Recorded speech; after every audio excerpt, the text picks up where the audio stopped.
Pai de amor, justiça, caridade. Agradecemos a oportunidade de nos reunirmos em seu nome, em nome do nosso Mestre Jesus, para juntos, unidos no mesmo pensamento, elevarmos nossos corações junto aos amigos espirituais que nos acompanham, para que possamos, na noite de hoje, ter a nossa mente aberta, o nosso coração palpitante, para ficarmos atentos aos ensinamentos que a nós serão trazidos. Que possa a tua luz, Mestre Jesus, abençoar a todos nós, de modo especial ao nosso palestrante, ao amigo que vem nos ajudar a todos, para que fiquemos alegres e confortáveis na noite de hoje, em sua companhia, de todos os nossos amores que aqui estão. Que assim seja. Boa noite a todos. Bom, como, já foi, falado antes, hoje nosso tema é Olhos para Ver. Esse tema ele tem como base o capítulo 4 do livro Metamorfose. Então, como os capítulos são curtinhos, do livro, eu queria só dar uma pincelada no capítulo antes da gente entrar no tema, né? Óbvio, a gente não vai ficar preso ao capítulo, à história do livro em si, porque o nosso objetivo é extrair o aprendizado e entender a aplicabilidade desse aprendizado nas nossas vidas, mas eu queria só fazer uma pincelada para que a gente possa pegar o gancho principal. Nesse capítulo, para vocês que estão acompanhando a história, que é descrita no livro Metamorfose, nós já temos a nossa personagem Amélia se preparando para o seu casamento. Né? Ela passou por algumas situações, conseguiu fazer com que o pai aceitasse, o casamento dela com o Jorge, que é o personagem principal do livro. E nesse momento, então, em que ela está nos preparativos para o casamento, ela, junto com a mãe, ela vai visitar uma costureira para poder ajustar o vestido que a mãe, usou no seu casamento para que ela possa usá-lo. E nessa visita, ela então encontra pela primeira vez, ela conhece a filha da costureira, que é uma criança de 12 anos, que é a Júlia. E neste encontro, ela tem um encontro meio que inusitado com a Júlia, porque apesar dela só ter 12 anos, ela reage à presença da Amélia de uma forma agressiva, indicando a Amélia de que a Júlia não só conhece o Jorge, que é o noivo da Amélia, como existe algum tipo de sentimento, pelo menos partindo da Júlia em relação a ele, apesar dela só ter 12 anos. E, no desenrolar deste capítulo, ela se incomoda com essa situação, mas ela releva, afinal de contas, pode ser só um amor platônico vindo daquela menina, mas durante a cerimônia do casamento, ela percebe a presença da Júlia durante o casamento e percebe que a Júlia está grávida. E fica justamente essa questão se efetivamente teria alguma relação da Júlia com o Jorge ou se era tudo mera coincidência. A grande questão é, obviamente, neste momento da história, poderia ser tudo uma mera coincidência, poderia ser só uma paixão platônica daquela menina de 12 anos pelo Jorge, que é o noivo da Amélia. Ela poderia estar grávida realmente, mas poderia ser de uma outra pessoa, não necessariamente é do Jorge. Então, as informações que a Amélia tem neste momento não são suficientes para que ela tirasse grandes conclusões. No entanto, acompanhando os capítulos anteriores, existem outros sinais que a Amélia já havia recebido. Todos os boatos que, obviamente, já haviam chegado até ela. Se hoje em dia, dentro, né, de um vivendo numa cidade maior como nós vivemos, né? Os boatos chegam aos nossos ouvidos, em cidades pequenas, então, né? Isso se espalha com muita facilidade, todo mundo sabe de todo mundo.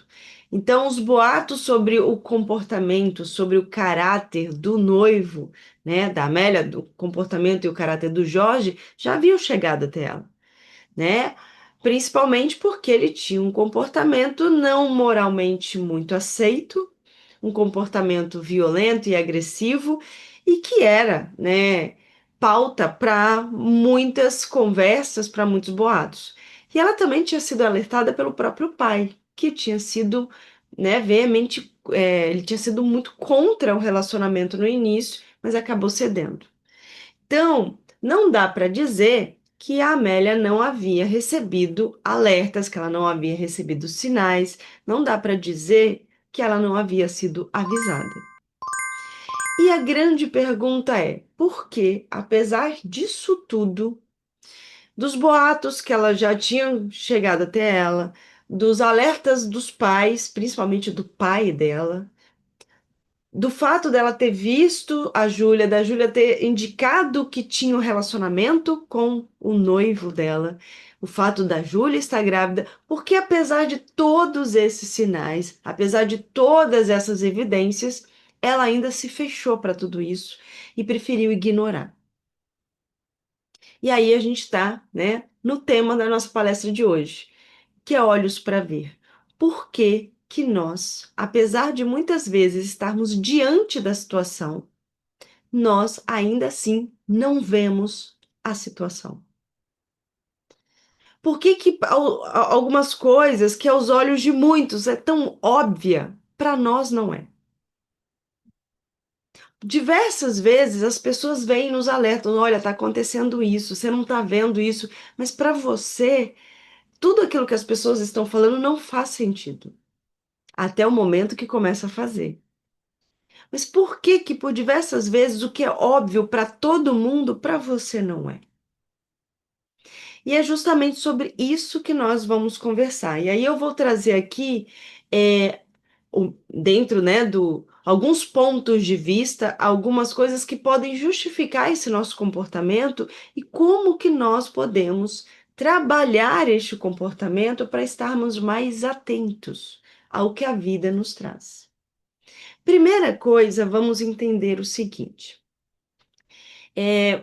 Vocês já devem ter ouvido algumas pessoas falando que cada um enxerga por meio do seu próprio filtro. Mas hoje eu não vou usar o termo filtro, vou usar uma outra analogia que vai ficar mais fácil da gente entender. Eu vou dizer que cada um enxerga por meio do seu, através do seu próprio óculos. Mas não este óculos, mas um óculos que nós criamos para nós, um óculos invisível que é construído por cada um de nós. Cada um de nós aqui tem o seu próprio óculos, que não foi receitado por um oftalmologista e nem foi fabricado, né, por especialistas que sabiam o que estavam fazendo. Quem fez esse óculos fomos nós. Cada um de nós constrói o próprio óculos e enxerga a vida por meio desse óculos. Este óculos que nós construímos, ele é construído com base nas nossas virtudes e desvirtudes. Esse óculos ele é construído com base nas nossas experiências e nas escolhas que nós fizemos até o momento.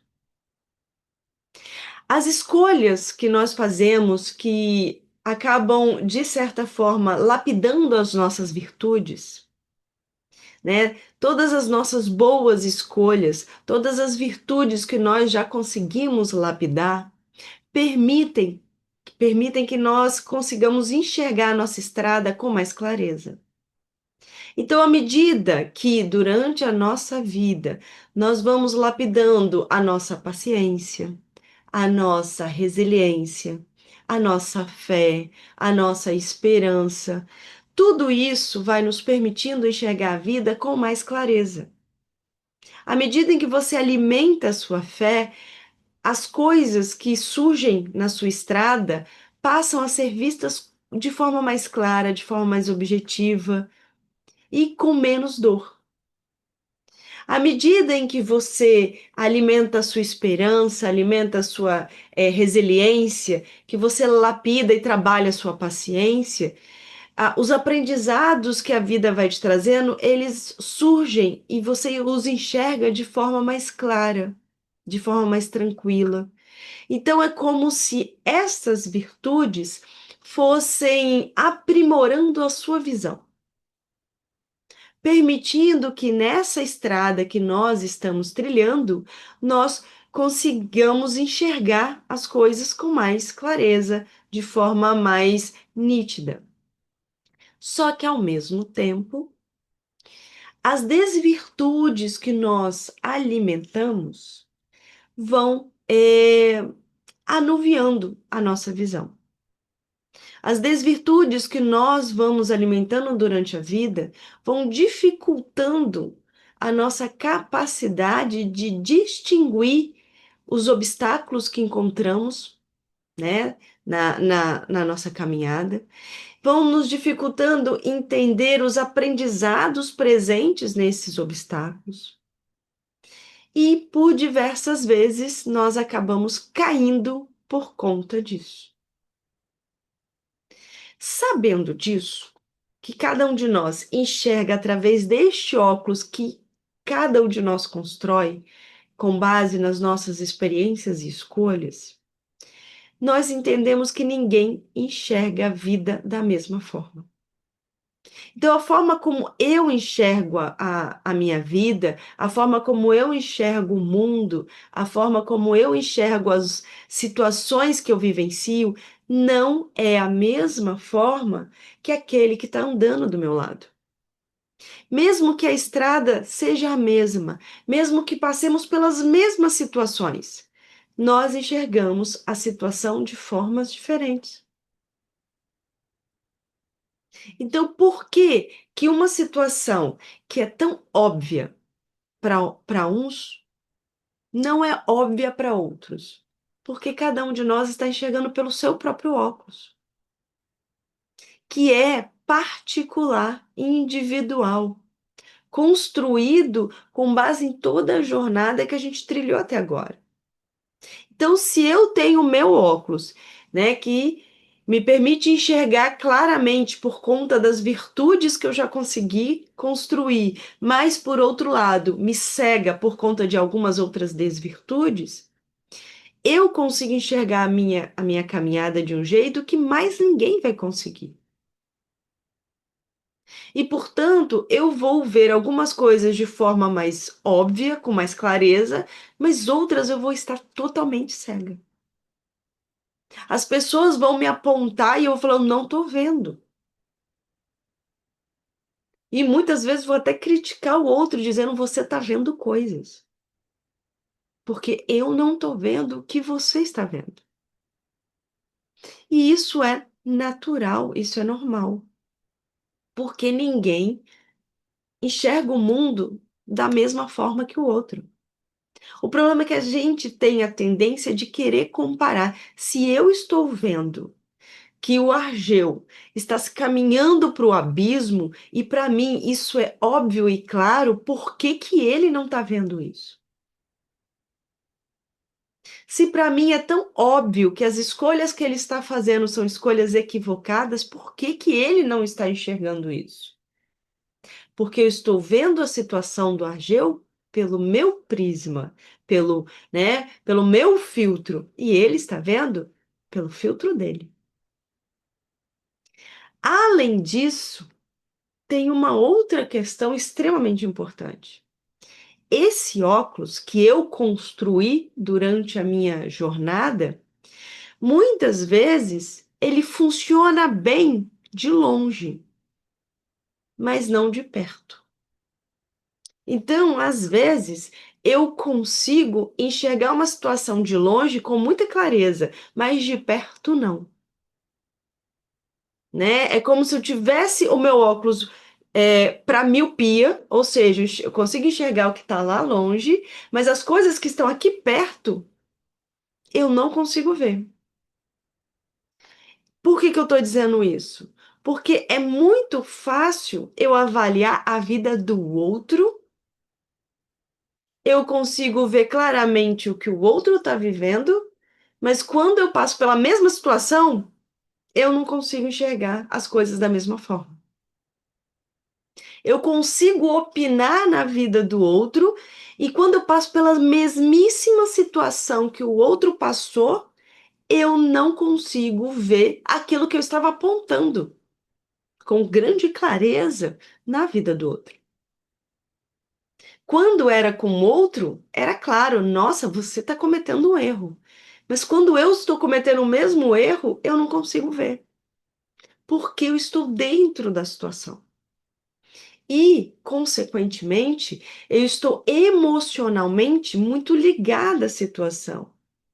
E muitas das minhas desvirtudes, a inveja, a vaidade, o orgulho, me cegam para ver o que está óbvio aos olhos dos outros.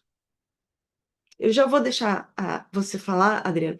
Deixa eu só vou usar uma analogia que eu acho que faz muito sentido. Quando eu era criança, eu me lembro claramente de uma situação em que eu estava na casa da minha avó, no interior de Minas Gerais. E o local era um local que tendia, quando amanhecia, a ter muita cerração, muita neblina, né? Por causa do clima. E eu lembro claramente, eu não sei quantos anos eu tinha, mas eu devia ter lá meus 12 anos. E eu lembro que eu estava na varanda da casa da minha avó e dava para ver a rua, que ficava bem distante. E eu lembro que eu achei lindo que a rua estava toda coberta de neblina. E eu queria ir lá, porque eu queria ficar no meio da neblina. Aí meu pai me levou lá, eu fui até a rua. Quando eu cheguei na rua, eu não via neblina nenhuma. Mas quando eu olhei para a casa da minha avó, exatamente o lugar onde eu estava coberto de neblina. Ou seja, eu estava já no meio da neblina. Só que é muito fácil enxergar a neblina quando você está fora, longe. Mas quando você está dentro, você não enxerga isso. E é exatamente isso que acontece com a gente. Eu consigo ver uma situação quando eu estou de fora e eu consigo opinar, eu consigo ver com clareza qual é a melhor escolha a ser tomada, eu consigo ver com clareza os erros que a pessoa está cometendo. Agora, quando é comigo, aí a coisa muda de figura. Porque quando eu estou no meio da neblina, às vezes eu não a enxergo. Eu só consigo enxergar a neblina na vida do outro. Então, por que que nós temos tanta dificuldade de ter os olhos para ver aquilo que aparentemente é óbvio? Primeiro, porque a minha visão, ela é ela depende, ela é condicionada a toda a minha experiência de vida, as minhas virtudes e desvirtudes. E segundo, quando eu estou emocionalmente ligado à situação, quando eu estou no meio da neblina, muitas vezes eu não consigo enxergar aquilo que está a menos de um palmo do meu nariz. Fala, Adriana.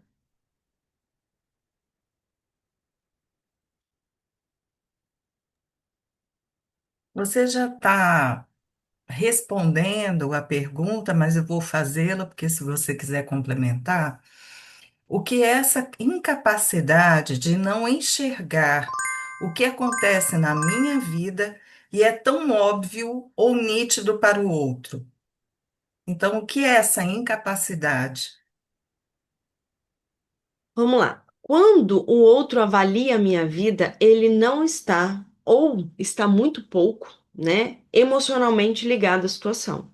Muitas vezes ele está emocionalmente ligado porque tem uma relação de afeto comigo, mas como não é com ele, ele consegue ver as coisas com mais clareza. Por quê? Porque quando eu estou avaliando a minha visão, ela acaba sendo condicionada por todas as minhas desvirtudes, ela acaba sendo condicionada a tudo aquilo, né, que me liga à própria situação. Então vamos lá. Digamos que eu esteja num relacionamento abusivo, né? E todo mundo está me avisando que esse relacionamento é abusivo e só eu não consigo enxergar.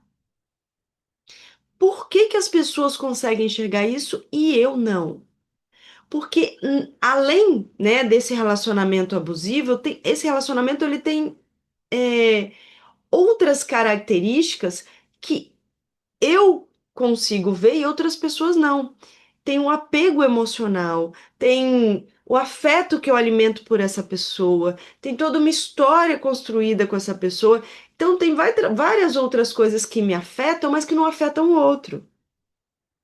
Eu estou nesse relacionamento abusivo e ele pode realmente ser abusivo, mas eu amo essa pessoa de uma forma que aquele outro que está julgando não ama. Eu tenho uma dependência emocional, uma dependência financeira, uma dependência, né, de várias formas que o outro não tem. Então, o outro vê por um filtro, ele vê pelo óculos dele, e o óculos dele não está sendo neste momento condicionado pelos sentimentos que eu tenho nesse relacionamento, mas a minha visão ela está sendo deturpada por isso. Quando eu vou avaliar o relacionamento onde eu estou inserida, eu vou levar isso tudo em consideração. Eu vou levar o afeto que eu sinto por essa pessoa, o amor que eu sinto por essa pessoa. Eu vou levar em consideração tudo aquilo que eu já vivenciei com essa pessoa, porque nenhum relacionamento ele é todo totalmente ruim. Mesmo um relacionamento tóxico, existem momentos bons. E esse é talvez o grande problema, porque a pessoa que está nesse relacionamento, ela se apega a esses momentos bons e tende a não querer ver os momentos ruins. Ela se fecha aos momentos ruins e ela se apega, não, mas teve aquele dia que fulano me tratou bem. Teve aquele dia que fulano, ele me ajudou. E aí essa pessoa se apega a isso. Mas eu consigo fazer isso por quê? Porque eu estou no relacionamento. Quem está de fora não está condicionado a tudo isso. E aí nós vemos, por exemplo, casos extremos. E não é um, não é dois, não é três. Você vai ver vários casos, por exemplo, de uma mulher que é delegada, é uma policial de uma delegacia da mulher. Uma pessoa que está lá aconselhando outras mulheres. Ou às vezes é uma psicóloga que atua aconselhando mulheres que estão em relacionamento abusivo e ela mesma está em um. Isso não é tão raro assim. Às vezes uma pessoa que trabalha aconselhando o outro e ela não consegue fazer o mesmo por si. Mas por quê? Porque quando é com ela é diferente. Às vezes ela está lá trabalhando numa delegacia, né, tentando proteger outras mulheres de um relacionamento abusivo e ela está em um. E ela não consegue enxergar, ou às vezes até já consegue enxergar, mas tenta se convencer de que não é. E eu estou usando o relacionamento abusivo até como um gancho, né, do próprio livro. Mas por que que eu estou dizendo isso? Porque é muito fácil julgar. É muito fácil julgar o outro. Ah, mas o outro já devia ter percebido. Como assim fulano não conseguiu ver? Todo mundo já tinha visto. É fácil falar quando você está de fora. É fácil falar quando você não está dentro da situação. É fácil falar quando você tem uma bagagem que já te mostrou como as coisas funcionam e o outro indivíduo não tem. É injusto e chega a ser covarde nós compararmos a nossa visão de mundo.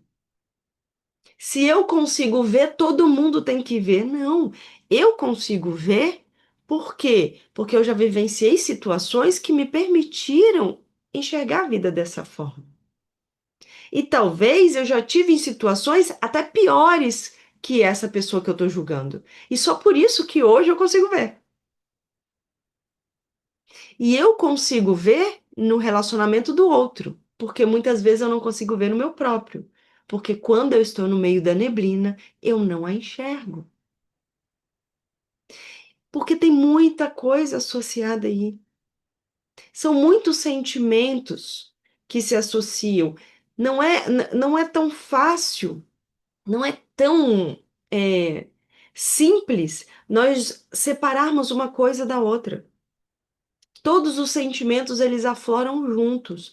É o amor, é o apego, é a dependência, é o medo, é a insegurança, é o medo de ficar sozinho, é a insegurança de não conseguir um outro relacionamento. E podemos usar outros exemplos. Às vezes você está num emprego abusivo. Você está num trabalho que te suga e que ninguém reconhece, né, o seu esforço, e todo mundo está te dizendo: sai desse emprego, procura um emprego melhor. Mas você acha que não tem outro emprego melhor, que este é a melhor opção para você e a única opção que você tem é estar onde você está. Mas por quê? Porque você tem várias coisas que você está levando em consideração que o outro não está. O quanto você demorou para conseguir esse emprego, o quanto você precisa desse dinheiro agora, o quão inseguro você é de conseguir um outro emprego, ou muitas vezes de achar que realmente você comete erros e tudo que você está sofrendo é culpa sua. Tem muita coisa que tem que ser levada em consideração que é muito fácil julgar quando você está de fora. E é por isso que muitas vezes, para você ter olhos para ver, você precisa de ajuda. De quem está de fora? Sim, mas a pessoa que está de fora, para ajudar quem está no meio da situação, ela tem que ajudar de uma forma caridosa e não com o julgamento. Então não é você tem que ver o que eu estou vendo, deixa eu te ajudar a enxergar o que você não está conseguindo enxergar agora. É totalmente diferente a forma de lidar. Fala, Adriana. Você também já falou alguma coisa sobre isso. Eu não vejo a realidade ou eu não quero vê-la porque me dói esta mesma realidade. As duas coisas. Existem situações em que eu não tenho a capacidade não de não ver, todos vemos, mas eu não tenho a capacidade de identificar a realidade. Então, existem situações em que o indivíduo ele não consegue identificar o que está acontecendo. Ele vê, ele está vivenciando, mas ele não consegue identificar. Por que que ele não consegue identificar? Por toda a jornada de vida que ele ainda não tem a bagagem suficiente para isso. Então, ele ainda não tem a bagagem para conseguir identificar com clareza o que está acontecendo. Mas muitas vezes ele identifica, mas ele se nega a aceitar. E às vezes acontece disso ser um processo. Primeiro eu não vejo, depois eu começo a ver, mas não aceito, até o ponto em que eu aceito e tomo uma atitude. Mas por que que a pessoa veria algo e se negaria a enxergar? Né? Existe um ditado que o pior cego é aquele que não quer ver. Mas realmente, muitas vezes a gente não quer ver, porque dói. Dói principalmente quando você está numa situação que é uma construção. Você demorou tanto tempo para construir aquilo que agora você desconstruir dói. Você se nega a enxergar porque dá trabalho enxergar e ter que tomar um outro caminho. A sua vida até aquele momento, né? Você está há 20 anos no mesmo emprego. Vou sair agora.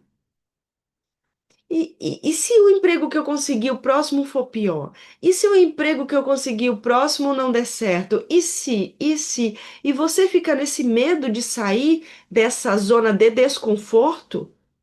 Porque é uma zona de desconforto, porque se fosse conforto de verdade, não teria problema.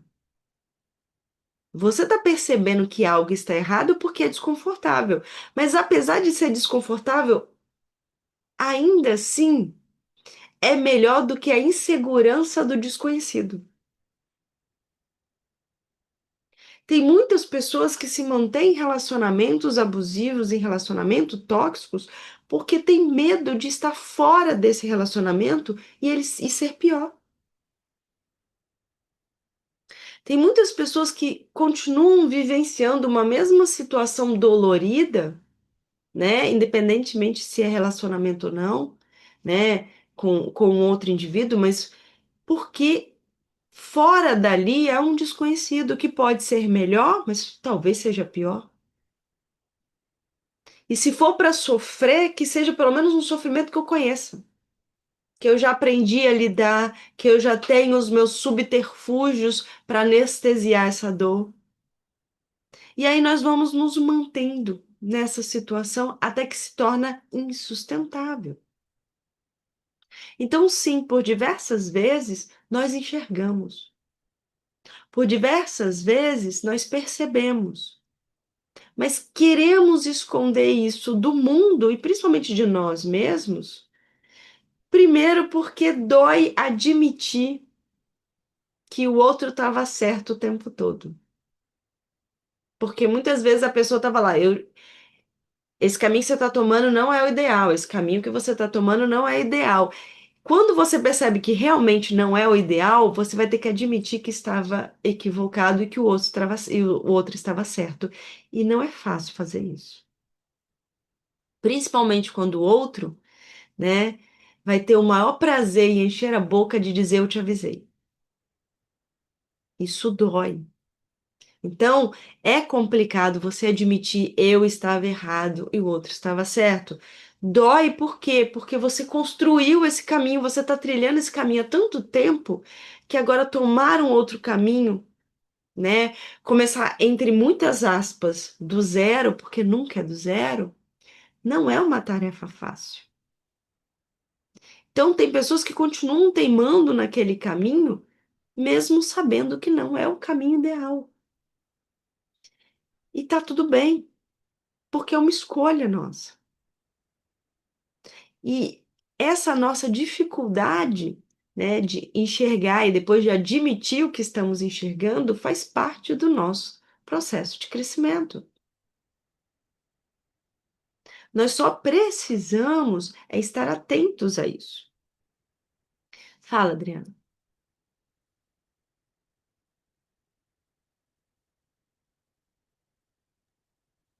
O relacionamento abusivo suprime a racionalidade, verdade?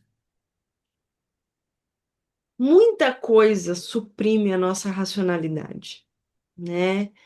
Por diversas vezes, né, a gente tem muito essa ideia, né, dicotômica de que ou nós somos emoção ou nós somos razão, né? E às vezes a gente fala, eu sou mais emoção, eu sou mais razão, como se fosse impossível ser os dois.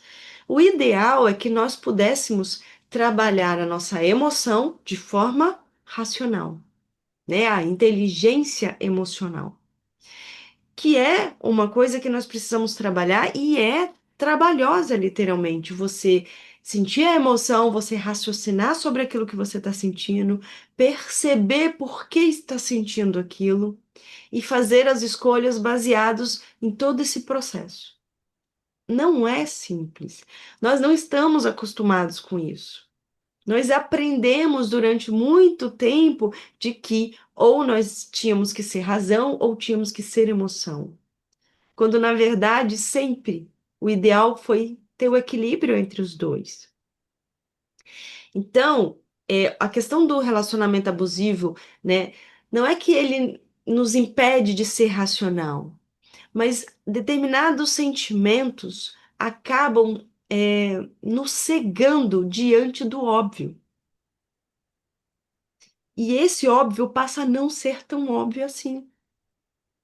Né? O óculos que a gente constrói e é pelo qual a gente enxerga a vida, muitas vezes esse óculos ele está nos cegando, mas por quê? Porque tem o apego, porque tem a insegurança, porque tem a baixa autoestima. E é isso que vai nos cegar diante do óbvio, o que vai nos impedir de colocar a nossa racionalidade em prática.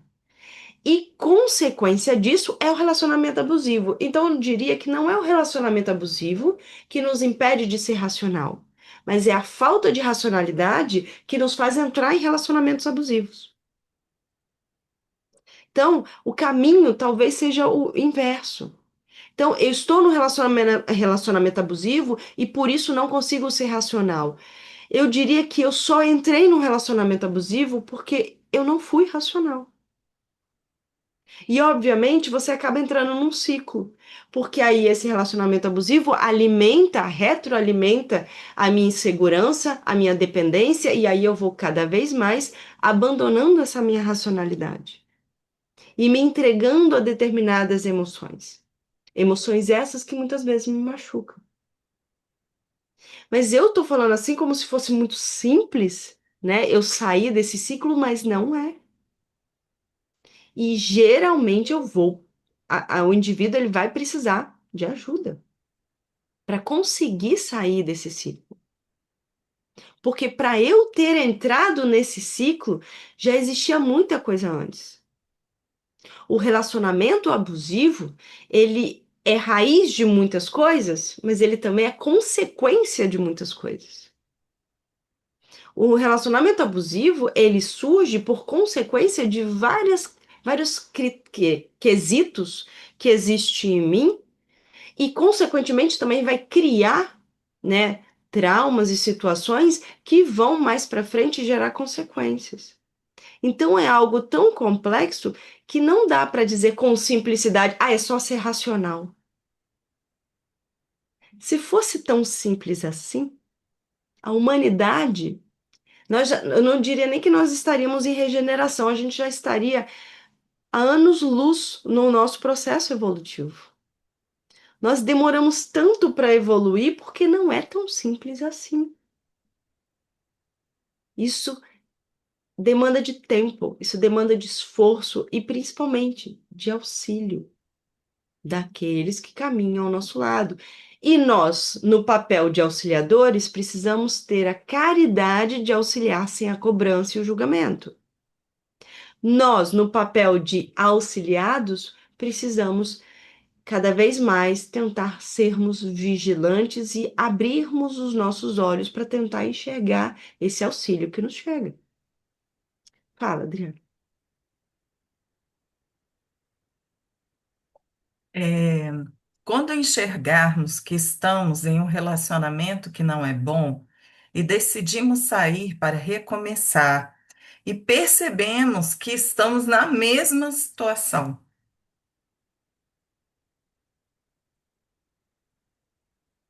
Existe isso, isso é muito comum das pessoas falar assim, nossa, eu tenho um dedo podre, porque, né, é um atrás do outro e você vê similaridades, inclusive, nos relacionamentos e nos parceiros. E eu não estou falando só de relacionamentos românticos, né? Relacionamentos de trabalho, de amizade.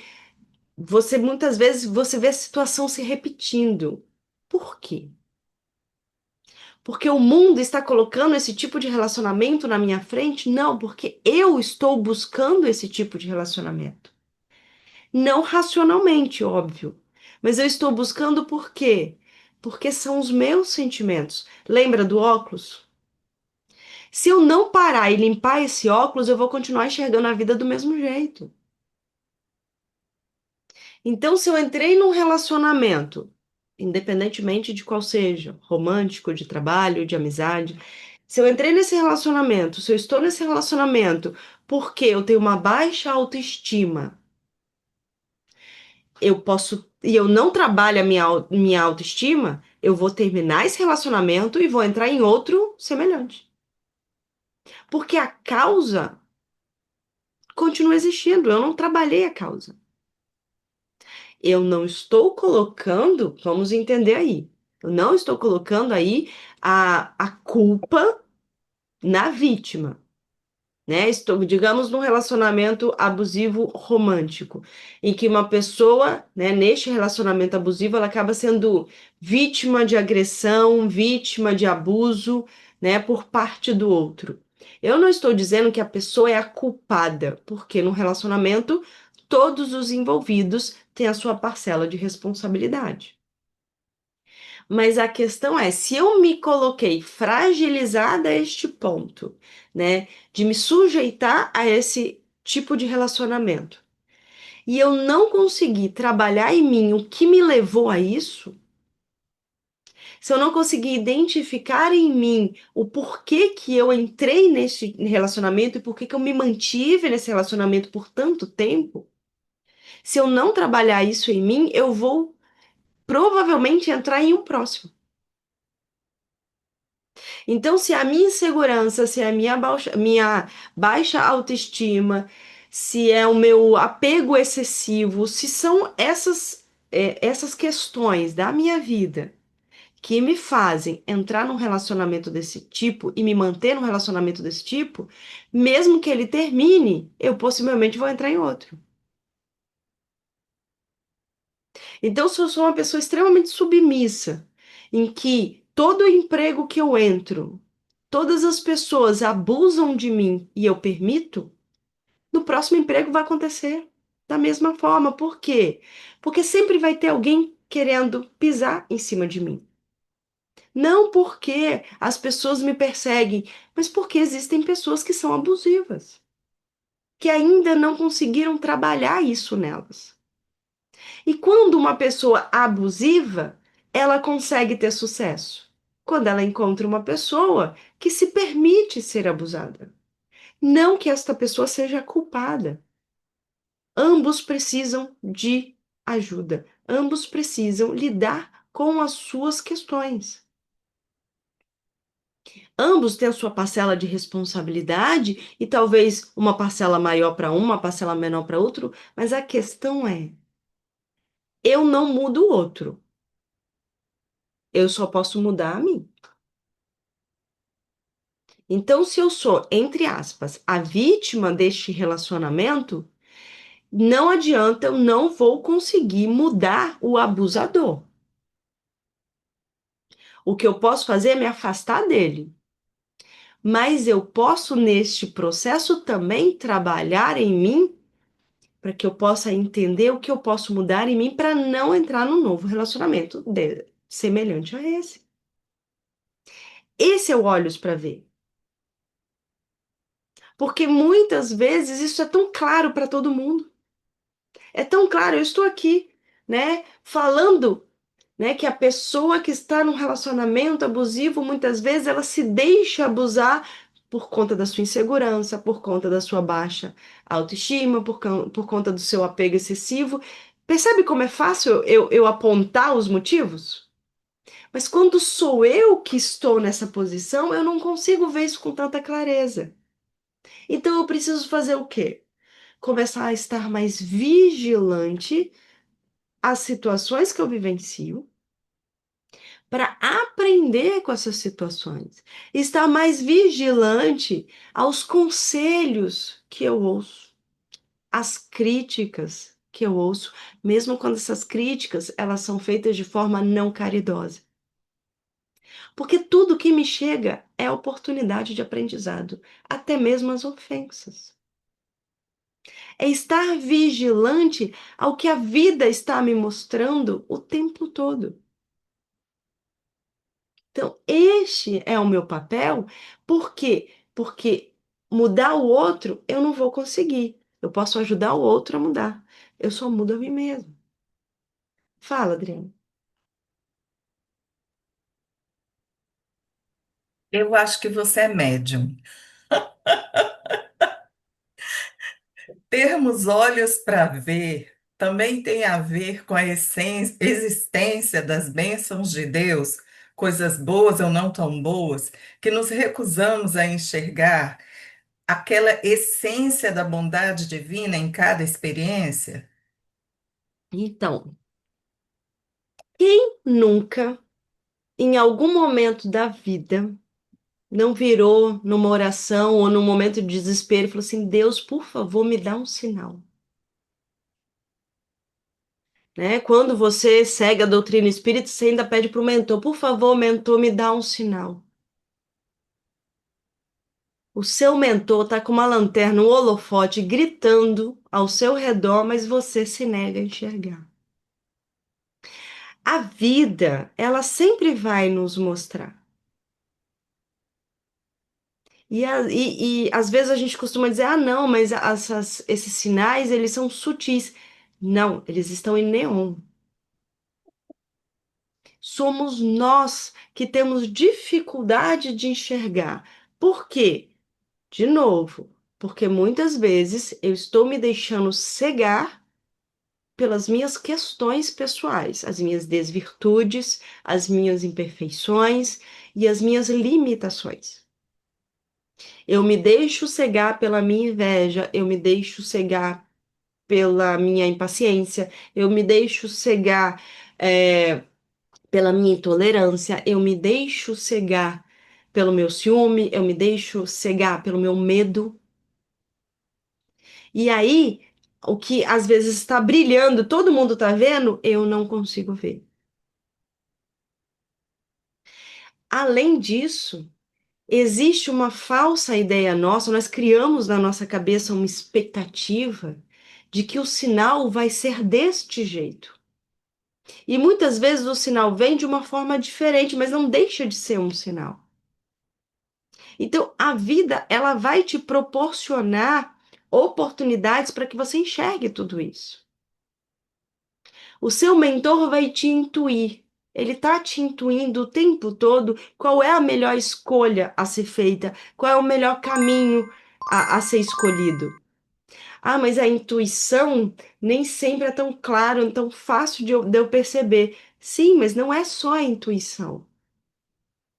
Muitas vezes o seu mentor, quando ele percebe que não consegue chegar em você de uma forma efetiva, ele usa a ferramenta mais fácil que tem para chegar em você, que são os outros encarnados com os quais você interage. Então, muitas vezes, o seu mentor está ali tentando te dar todos os sinais de, olha, esse caminho que você está pegando não é o ideal, este caminho só vai te trazer dor, e você não está dando ouvidos. Vem aquela vozinha no seu ouvido e fala assim, eu não devia fazer isso. Vem aquela sensação, será que esse é o melhor caminho? E você ignora tudo. E aí, muitas vezes, o que que vai vir? Vai vir uma pessoa do seu lado e vai falar assim, então, será que essa realmente é a melhor escolha? E aí, muitas vezes, você vai olhar para essa pessoa e vai chamá-la de intrometida, de abusada. Quem é você para dizer o que que eu tenho que fazer? Sendo que, às vezes, essa pessoa ela está servindo de ferramenta para um auxílio divino, porque às vezes é o seu mentor que se comunicou com o mentor daquela pessoa, pedindo, implorando para ela, para falar com você uma coisa que ele está tentando te falar há muito tempo e você não dá ouvidos. Ou às vezes essa pessoa, ela é só intrometida mesmo. Mas qual é o problema? Porque o que importa não é o mensageiro, é a mensagem. Foi o seu mentor que trouxe essa informação? Foi a sua mãe? Foi o seu pai? Foi o seu vizinho? Foi o seu chefe? Não importa, o que importa é a mensagem. Ai, mas a mensagem ela veio totalmente mal intencionada. A pessoa ela veio me criticando. Tudo bem, mas aí é problema de quem? Se a pessoa veio te criticando, o problema é dela. A intenção negativa dela afeta a ela. Pega essa crítica, tira a parte boa e deixa a parte ruim com a pessoa. Pega essa crítica que muitas vezes é mal intencionada e tem o objetivo de te derrubar e pega só a parte que realmente é vantajosa, que é o que eu posso crescer com isso. Quando a pessoa vier te apontando o dedo e falando, você nunca vai conseguir fazer nada na vida, você nunca vai conseguir ser ninguém, porque você continua batendo a cabeça na parede. Pega só a parte de eu continuo batendo a cabeça na parede. Será então que eu tenho que pensar e olhar para o outro lado? Esquece a parte do eu nunca vou ser ninguém e, e aprende com isso para que você possa ser alguém. Qual é a questão? É que às vezes a gente, em vez da gente pegar o que tem de bom na crítica, a gente só pega o que tem de ruim. A gente não aprende com ela e ainda fica com raiva da pessoa que veio te criticar. E eu estou dizendo de uma crítica mal intencionada. Às vezes a gente tem raiva da pessoa que veio fazer uma crítica bem intencionada. Por quê? Porque a gente não quer admitir que está errado. Às vezes a gente já viu que está errado, mas a gente não quer admitir. Cada um de nós, né, dentro das suas limitações, cria suas estratégias de defesa. E muitas vezes, para me defender, eu agrido o outro. Então o outro vem super bem intencionado, fala assim: olha. Será que não seria melhor você fazer isso? E você volta com 10 pedras nas mãos. Porque você é uma pessoa ruim? Não, porque às vezes você já enxergou aquilo que ela está te mostrando. Só que dói tanto admitir isso que você agride ela para que ela se afaste e você não tenha que lidar com isso agora. Porque aquilo que ela está apontando você já viu, só não consegue colocar em prática. Só tem dificuldade de admitir, arregaçar as mangas e tomar essa nova estrada. E eu estou falando isso não com o julgamento, eu estou falando isso porque todos nós fazemos isso. Todos nós. Em um momento ou outro, nós sabíamos exatamente qual era o melhor caminho para tomar. Só que a gente ainda estava teimando no caminho errado. E quando alguém veio apontando qual era o caminho certo, nós ainda ofendemos a pessoa falando que ela estava se metendo onde ela não devia. Então precisamos, né, dentro daquela pergunta que foi colocada, né, há algum tempo atrás, nós precisamos ser mais racionais e usar o nosso raciocínio para o nosso próprio bem. Porque por muitas vezes, sim, nós nos sabotamos, não intencionalmente, mas nos sabotamos. Fala, Adriana.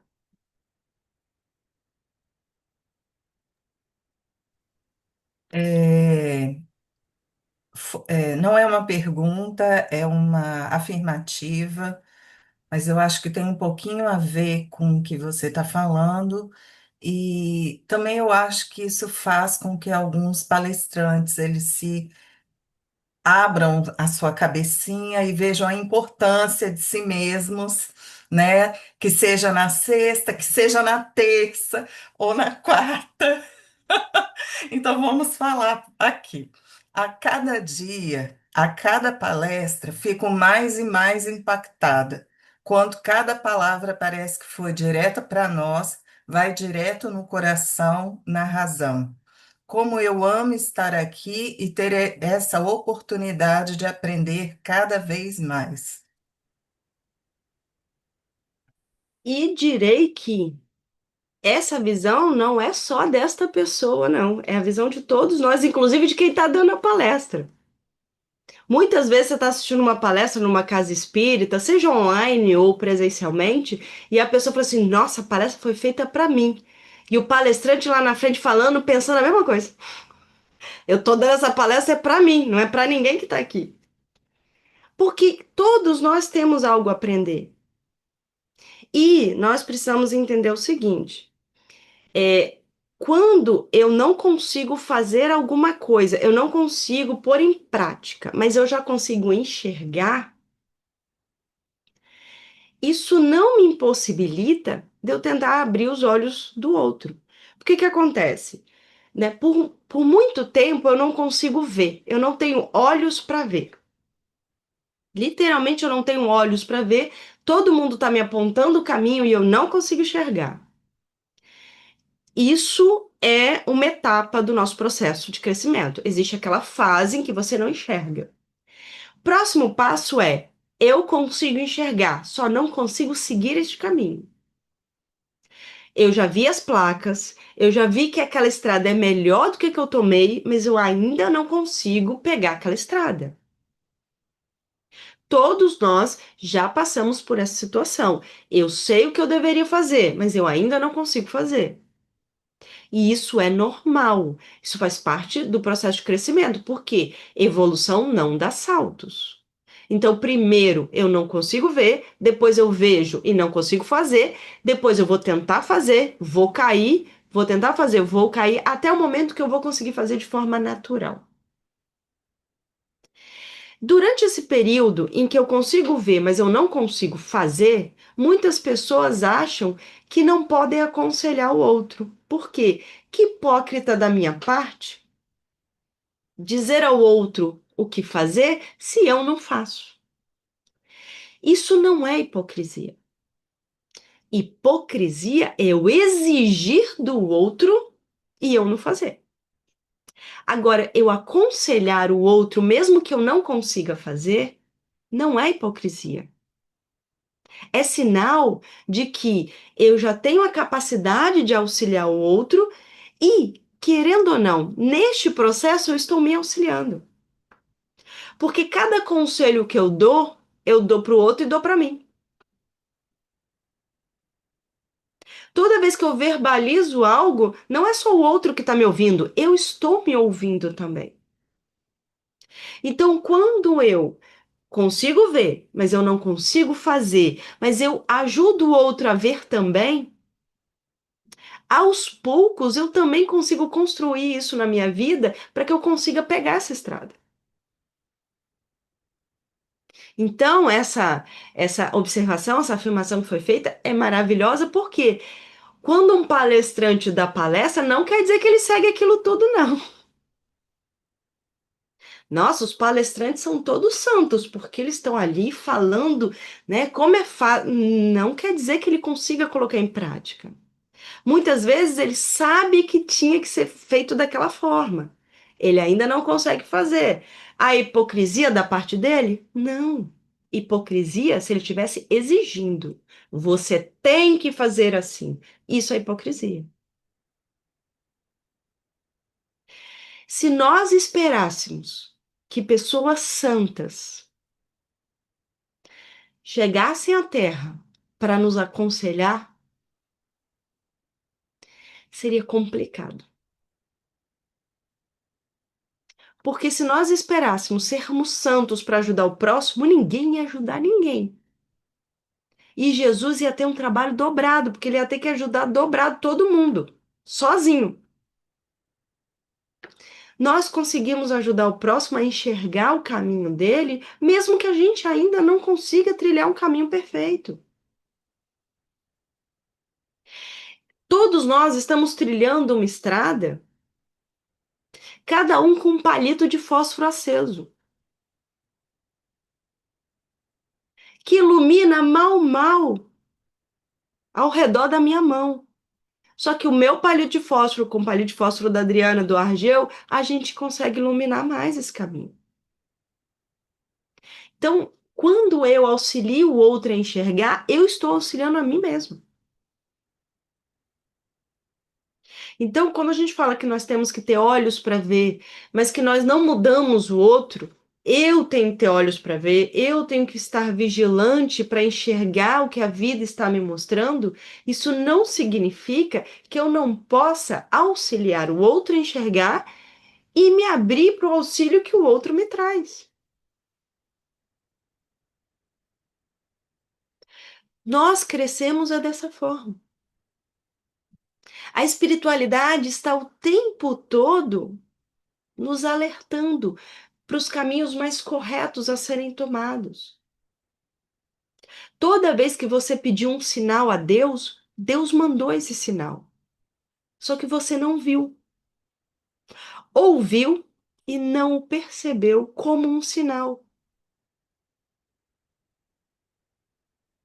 Quando você pede um sinal, Deus me dá um sinal de que eu não estou sozinho. Bom, a vida está cheia desses sinais. Mas será que eu estou dando valor às presenças que estão ao meu redor? Deus me dá um sinal que você existe. A sua vida já é este sinal. O mundo ao seu redor já é mais do que este sinal.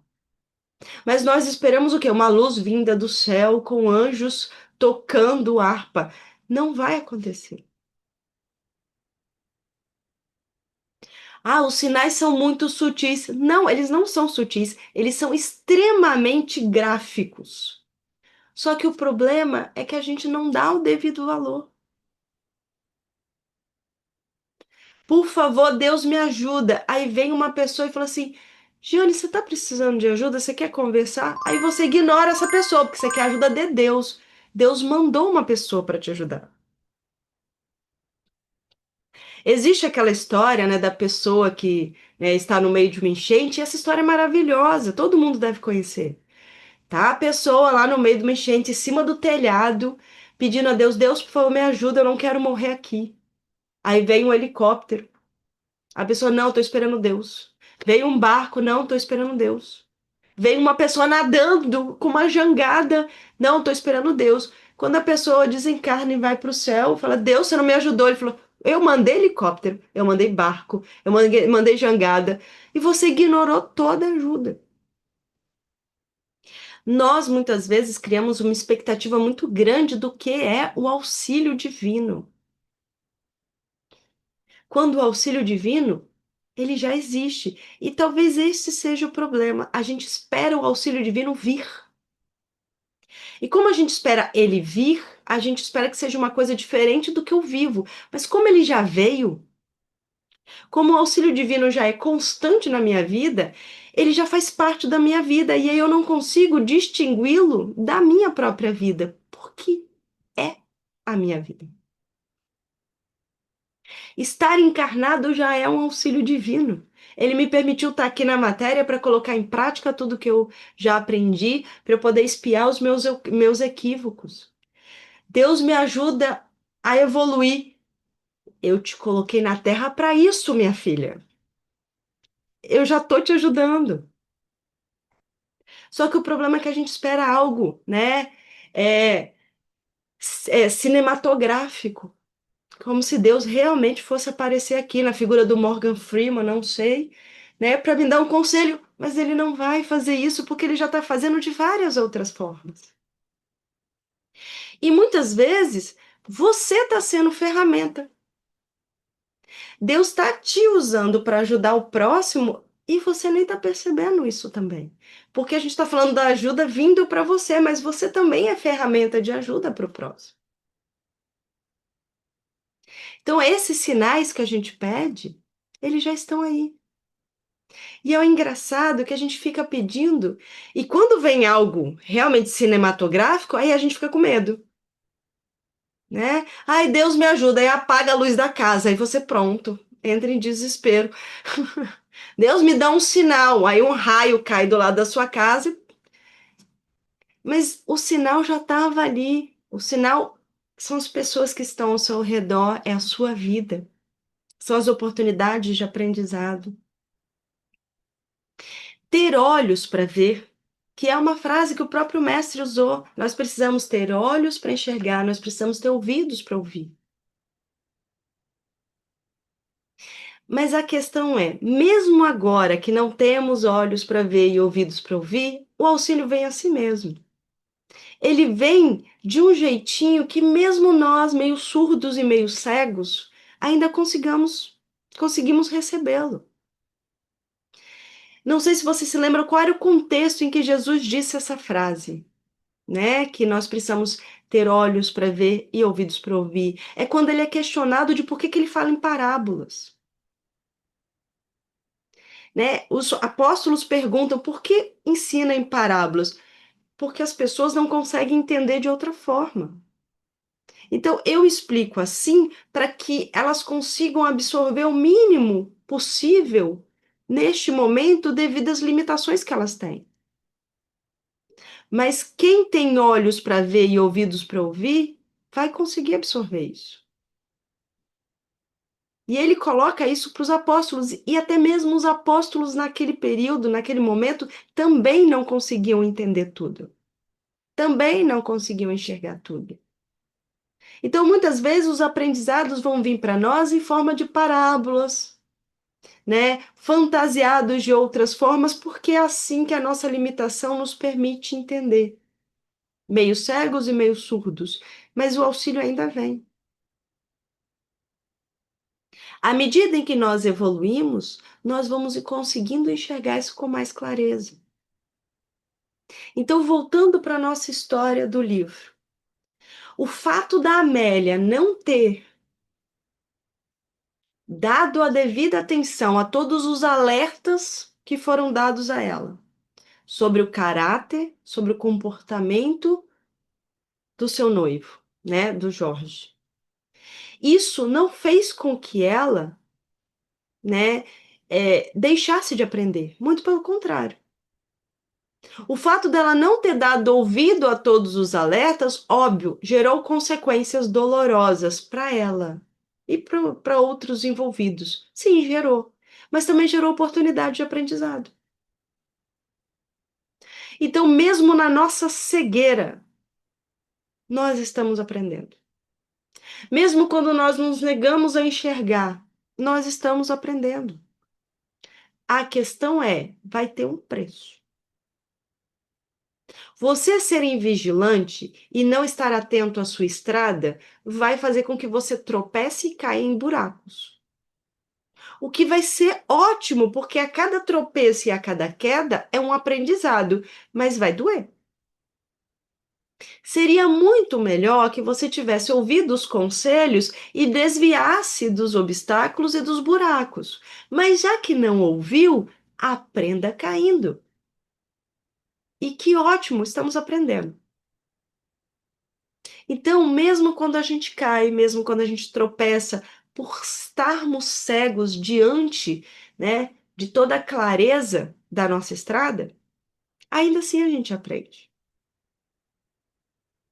Por diversas vezes nas nossas orações, a gente pede que Deus nos ilumine.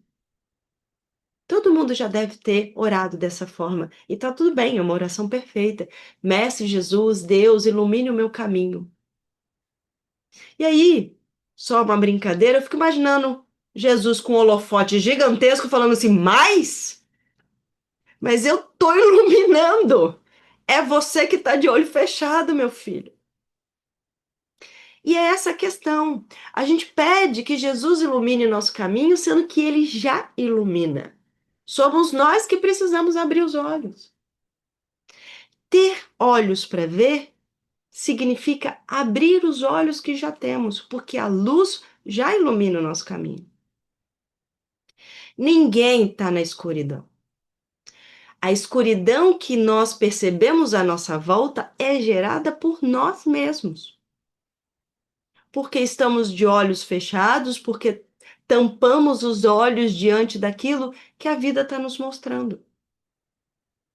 Então, não tem problema a gente orar pedindo que Deus ilumine os nossos caminhos, mas talvez a gente possa mudar a nossa oração de vez em quando e falar que eu possa abrir os meus olhos e enxergar a luz que já ilumina o meu caminho.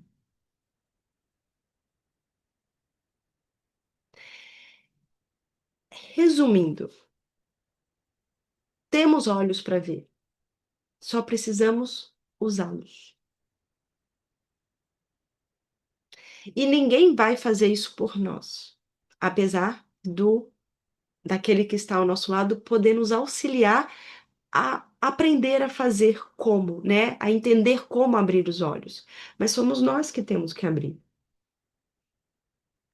Então, que cada um de nós possa colocar isso em prática. Numa próxima situação desconfortável, numa próxima situação de dor, respira fundo e fala assim: o que que eu tenho para enxergar nisso aqui?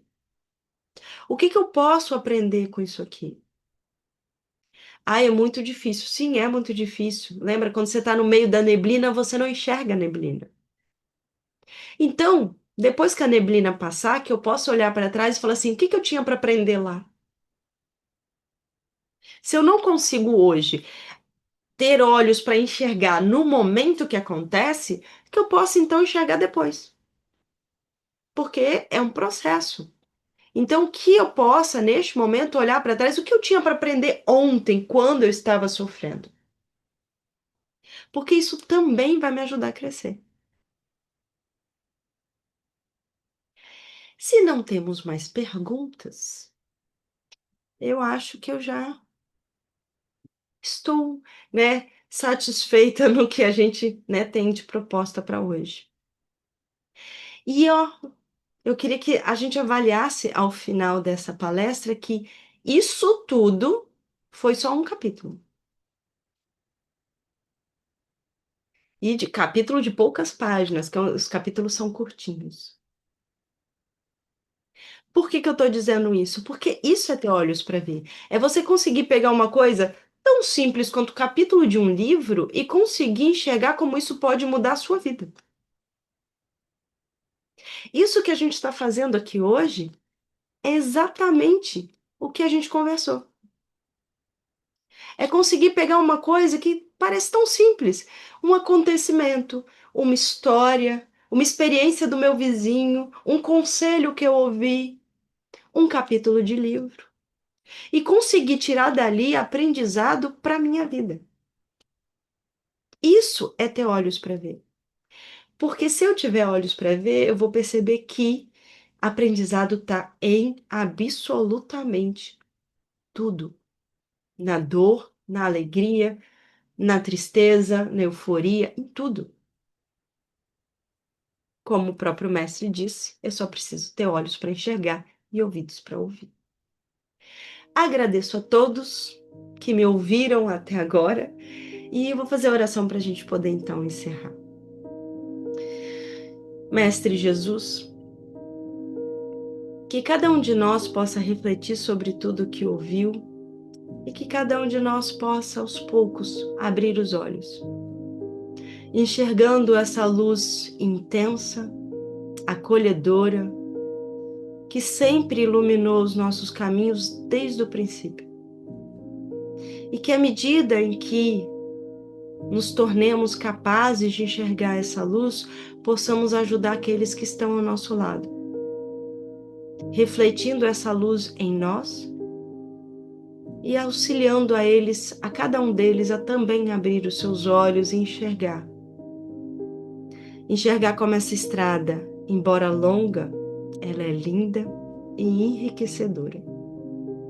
Obrigada, Mestre, por sempre iluminar os nossos caminhos. Que assim seja.